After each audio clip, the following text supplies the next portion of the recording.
नमस्कार, मैं विवेक कुमार। आप देख रहे हैं the nation times. The nation times की टीम इस वक्त किसान मेले में मौजूद है, जो हिसार के चौधरी चरण सिंह हरियाणा कृषि विश्वविद्यालय की ओर से लगाया गया है। यहाँ एक पहली स्टॉल है जो समाज को अवेयर करने का काम कर रही है। मैं इस स्टॉल के बारे में जानना चाहूंगा। सर, सबसे पहले अपना परिचय आप दें। हाँ जी, मैं डॉक्टर सुशील गर्ग, मैं जिला हिसार HIV नोडल अधिकारी हूँ, सिविल हॉस्पिटल में कार्यरत हूँ। और यहाँ आज जो चौधरी चरण सिंह हरियाणा एग्रीकल्चर यूनिवर्सिटी के प्रांगण में जो ये रूबी का कृषि मेला है, इसमें हमारी स्वास्थ्य विभाग की तरफ से, हरियाणा सरकार की तरफ से HIV की निःशुल्क टेस्टिंग और अवेयरनेस स्टॉल लगी हुई है। यहाँ पे उम्मीद है कि 5 से 6 हजार जो युवा वर्ग है, किसान भाई हैं, 2 दिन यहाँ आएंगे तो उनकी जागरूकता बढ़ाने के लिए। और HIV आप देख भी सकते हैं, काफी उत्साह नजर आ रहा है। पहला दिन है इस मेले का, 2 दिन का ये मेला है। आज स्टॉल पे जो है काफी युवाओं की भीड़ नजर आ रही है। डॉक्टर साहब, इस HIV को लेकर के लोग कितने अवेयर आज के दौर में नजर आ रहे हैं? हाँ, जैसे हम देख रहे हैं कि कोरोना कॉल है, पिछले 2 साल से एक कोरोना वैश्विक के तौर पे हमारी पूरी आबादी में नीचे से ग्रस्त कर रहा है। जो मेन इसमें दिक्कत है कि इसके शुरुआती लक्षण नहीं रहते, इसीलिए ये पैंडेमिक होते हुए भी लोगों को इसकी बीमारी का पता नहीं चलता है। तो जांच ही एक ऐसा विषय है, हम युवा वर्ग को इसकी जांच में जोड़ें ताकि हम उस बीमारी को पकड़ पाए। हमारे हिसार में ART सेंटर खुला हुआ है, यानी कि एंटी रेट्रोवायरल। ये ट्रीटमेंट फ्री सेंटर है। जब तक आपकी जांच नहीं होगी, बीमारी सामने नहीं आएगी, आप ट्रीटमेंट से दूर रहेंगे। और नीचे ही नीचे ये बीमारी आगे चल के इतनी आगे बढ़ जाती है, फिर इसकी रोकथाम में बड़ी मुश्किल है। तो यहाँ युवा वर्ग है, जितने हिसार में हम केस देख रहे हैं, पिछले 6 महीने में 42% 20 साल से 35 साल के युवा वर्ग में ये नई बीमारी आ रही है। क्योंकि लक्षण नहीं है, उसको पता नहीं है, उसकी जागरूकता नहीं है, तो वो जांच से नहीं जुड़ रहा। तो यहाँ प्रांगण में सार्वजनिक जगह पे स्टॉल लगाने का हमारा यही प्रयास है कि जितना भी युवा वर्ग है उसको प्रोत्साहित करें। ये जांच है, बीमारी है क्या। तो जांच में मैंने देखा अभी तक 2 घंटे से कम समय हुआ है, करीब 84 आदमियों की हम जांच कर चुके हैं और अभी तक कोई भी हमारा जो है पॉजिटिव नहीं आया है। तो 2 दिन हमारा पूरा टीम है, हम ये प्रयास कर रहे हैं कि ज्यादा से ज्यादा लोग HIV में जांच से जुड़ें। इस बीमारी से बचने के लिए काफी लोग इसके निदान भी जानते हैं। इसके बावजूद आप एक डॉक्टर हैं, हमारे तमाम दर्शकों को बताएं कि इससे बचाव के प्रमुख उपाय क्या क्या? हाँ जी, इसके जैसे 4 तरीके हैं जी HIV रोग के फैलने के, संक्रमण के फैलने के। ये असुरक्षित यौन संबंध, क्योंकि युवा वर्ग है आजकल, नेट उसके हाथ में है, उसकी जो चंचलता है, कहीं वो चूक कर जाता है, तो कॉन्डम का प्रयोग करें। यहाँ पे मैं बताना चाहूंगा कि फ्री हमारा कॉन्डम वितरण है। आपको कहीं और जाने की जरूरत नहीं है, कोई संकोच करने की जरूरत नहीं है। तो कॉन्डम एक तरीका है कि आप असुरक्षित यौन संबंध से बचेंगे और HIV संक्रमण के रोकेंगे। दूसरा जो है इसका, हमारा जो ब्लड बैंक है, जितने भी हमारे जो रक्त कोई दान करने वाले हैं, वहां से अगर किसी को HIV है, संक्रमण है, और किसी जरूरतमंद को कोई अनीमिया भाई है, किसी को सर्जरी की जरूरत है और खून की जरूरत अगर पड़ती है, तो रक्त से भी HIV संक्रमण होने का खतरा रहता है। तो युवा वर्ग से हमने एक हेल्पलाइन नंबर इसका चलाया हुआ है, निःशुल्क 1097। यहाँ मैं सभी सुनने वाले दर्शकों को और यहाँ आए हुए स्टॉल पे भाइयों को बताना चाहूंगा, 1097 नंबर है। ये फ्री 24 घंटे 7 दिन, लैंडलाइन या आप मोबाइल से सीधा डायल करें। अगर आप किसी अभाव में, किसी जानकारी के संकोच कर रहे हैं, तो 1097 पे आप जानकारी लीजिए। आपको नजदीक की निःशुल्क लैब से जोड़ा जाएगा, जहां जाकर आप अपनी जांच करवा सकते हैं। तो 1097 एक हमारा एक सार्वजनिक हेल्पलाइन नंबर है जो पूरे राष्ट्र में चल रहा है। ये डॉक्टर साहब, यदि मौजूदा समय में इसके उपचार की बात की जाए, बहुत से लोगों में ये रहता है कि भाई ये क्या ठीक हो सकता है, इसको हो गया या नहीं हो सकता है। मौजूदा समय में किस तरह का ट्रीटमेंट अभी उपलब्ध है, कहां तक पहुंचा है विज्ञान?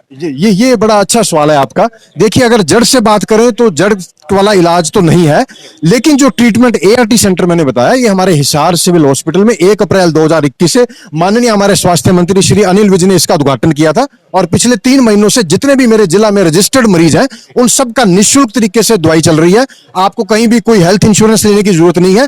और जितने भी दवाई से मेरे भाई जुड़े हुए हैं, वो सभी भरपूर एक स्वस्थ जीवन जी रहे हैं। ये आप मानिए कि एक इलाज के बराबर का ही है।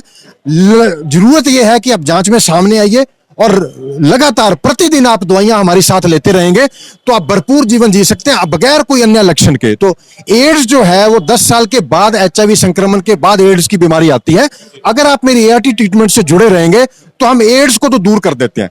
अमूमन जो भारत में, अगर आप माने, 65 साल की एक अवधि है जिसमें एक हिंदुस्तान अगर वासी उसका जीवन जीता है, तो एड्स के मेरे सारे मरीज मैं देख रहा हूं कि बहुत से ऐसे अधेड़ उम्र के मरीज हैं जो भरपूर स्वस्थ जीवन जी रहे हैं। तो एआरटी से आप जुड़िए, जांच में सामने आइए और इस बीमारी को, एड्स जो है, जो आगे चल के भयंकर रूप है एचआईवी का, उससे आप दूर रह सकते हैं। बिल्कुल, एचआईवी और एड्स में डिफरेंस भी आपने बताया, लेकिन इसके बावजूद मैं चाहूंगा कि एक बार और समझाएं कि इन दोनों में, कुछ लोग कहते हैं मुझे एचआईवी हो गया या मुझे एड्स हो गया, इन दोनों में डिफरेंस क्या? ये बड़ा अच्छा आपने दोबारा से सवाल किया है।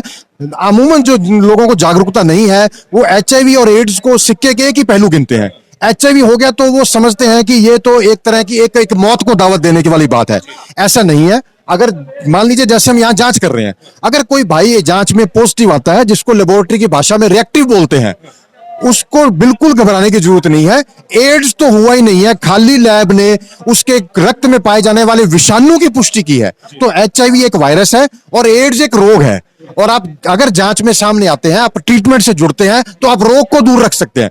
तो प्लीज यहां सभी मैं सुनने वालों को यह जागरूक करना चाहूंगा, एचआईवी होना है बिल्कुल भी एड्स नहीं है। एचआईवी खाली एक विषाणु है और अगर आप ट्रीटमेंट से जुड़ते हैं तो जो एड्स बीमारी आपको 10 साल बाद अमूमन आने की उम्मीद है, आप उससे दूर रहेंगे। आपको एड्स जिंदगी में कभी भी नहीं आएगा। बहुत सी भ्रांतियां नजर आती हैं, बहुत से आयुर्वेदा में और तमाम लोग अपनी एक तरह से दुकानें खोल के बैठे हैं, वो लोगों को भ्रमित करते नजर आते हैं कि इसका पूरी तरह से हम उपचार कर सकते हैं। ऐसे जो हमारे तमाम दर्शक हैं जो आपको देख पा रहे हैं, उन्हें इस भ्रम से दूर करने के लिए डॉक्टर साहब आप क्या कहना चाहेंगे? हाँ, जैसे हमारे रूढ़िवादी समाज है, हमारा रूरल समाज है, तो वहां लोग ये समझते हैं कि एचआईवी हुआ तो इसका इलाज नहीं है, तो वो दाएं बाएं कहीं भी अन्य किसी पद्धति से जुड़ते हैं। कोई झाड़ा छाप है, जैसे कोई और भी कहीं ऐसी पद्धतियां हैं प्रचलित हैं, उनसे जुड़ते हैं। इसका देखिए जड़ से कोई इलाज नहीं है। वो प्रॉपर एआरटी ट्रीटमेंट ना लेके वो अंदर ही अंदर एचआईवी होने के बाद एड्स की तरफ बढ़ते रहते हैं। एड्स क्या है? एक बीमारियों का गुच्छा है, एक बड़ी साधारण सी बीमारियों का गुच्छा है। उसको निमोनिया हो सकता है, टीबी हो सकता है, और वो क्योंकि नीचे से एचआईवी है तो वो बिगड़ी हुई टीबी की शक्ल में सामने आता है, तब बड़ी देर हो जाती है। यहां मैं यही कहना चाहूंगा, आप दाएं बाएं किसी अन्य पद्धति में लालच में ना आइए। आप हिसार जिले में हमारे 45 प्राथमिक स्वास्थ्य केंद्र एवं सामुदायिक स्वास्थ्य केंद्र पे इसकी आईसीटीसी लैब है। आप प्राथमिक स्वास्थ्य केंद्र पे जाएंगे, निःशुल्क तरीके से है, स्वैच्छिक है, गोपनीयता तरीके से है। आप जांच से जुड़िए और जिला स्वास्थ्य विभाग में एआरटी सेंटर से आपको अपने आप जोड़ दिया जाएगा।